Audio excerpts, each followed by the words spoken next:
মূলত 52-এর যেই ভাষা আন্দোলনের যে চেতনা, সেই চেতনাকে ধারণ করেই কিন্তু আমাদের 1971 সালের মুক্তিযুদ্ধ এবং যেই 24-এর যে গণ অভ্যুত্থান সেটি কিন্তু সম্পন্ন হয়েছে। এবং সত্যিকার অর্থে 3টি গণ অভ্যুত্থানেই আমরা মূলত যে লড়াইটি করেছি সেটি হচ্ছে মূলত সমতা নিশ্চিতের লক্ষ্যে, সমাজ সাম্য, মানবিক সামাজিক ন্যায় বিচার নিশ্চিতের যে বাংলাদেশ আমরা চেয়েছিলাম, সেই কাঙ্ক্ষিত বাংলাদেশ আমরা পাইনি বলেই কিন্তু আজকে 2024 সালে এসেও কিন্তু একটি গণ অভ্যুত্থানের সৃষ্টি হয়েছে। এবং এই 24 সালের গণ অভ্যুত্থানের মাধ্যমে আমরা মনে করছি যে বিগত দিনের যে বৈষম্য ছিল সেই বৈষম্য নিরসন হবে, একটি কাঙ্ক্ষিত বাংলাদেশের যে লক্ষ্য সেটি আমরা প্রত্যাশা করছি। এবং আমরা বিশ্বাস করি এই যে বিদ্যমান সরকার এবং আমাদের যে বিদ্যমান রাজনীতি, সেই রাজনীতিবিদদের মাধ্যমে এবং এই বর্তমান সরকারের মাধ্যমে আমরা একটি যে কাঙ্ক্ষিত বাংলাদেশ চেয়েছিলাম, একটি সুন্দর বাংলাদেশ চেয়েছিলাম, ইনশাল্লাহ আমি মনে করি যে সেটি ইনশাল্লাহ সম্ভব হবে।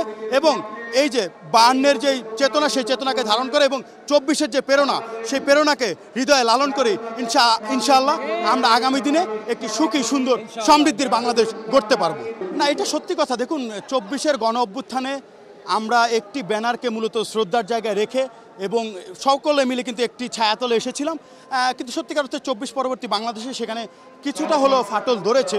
কারণ আমরা দেখছি আমাদের ঐক্যের জায়গাগুলো বিনষ্ট করার জন্য পতিত স্বৈরাচার এবং তাদের দোসররা নানানভাবে নানান ষড়যন্ত্র করছেন, আমাদেরকে বিভাজনের রাজনীতির দিকে তারা ঠেলে দিচ্ছেন এবং একই সাথে বিভাজন তৈরির লক্ষ্যে তাদের এই ধারাবাহিকতা হয়তো অব্যাহত থাকবে।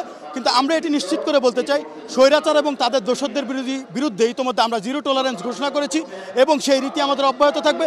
এবং এই সার্বভৌমত্বের প্রশ্নে আমরা সবসময় এক এবং ঐক্যবদ্ধ থাকব। আমাদের মধ্যে হয়তো প্রিন্সিপালসগত মত পার্থক্য থাকবে, আমাদের মধ্যে হয়তো রাজনৈতিকভাবে মত পার্থক্য থাকবে, কিন্তু সার্বভৌমত্বের প্রশ্নে, এই রাষ্ট্রের প্রশ্নে, এই রাষ্ট্রের জনগণের কল্যাণের ক্ষেত্রে আমরা সকলেই সবসময় এক এবং ঐক্যবদ্ধ থাকব।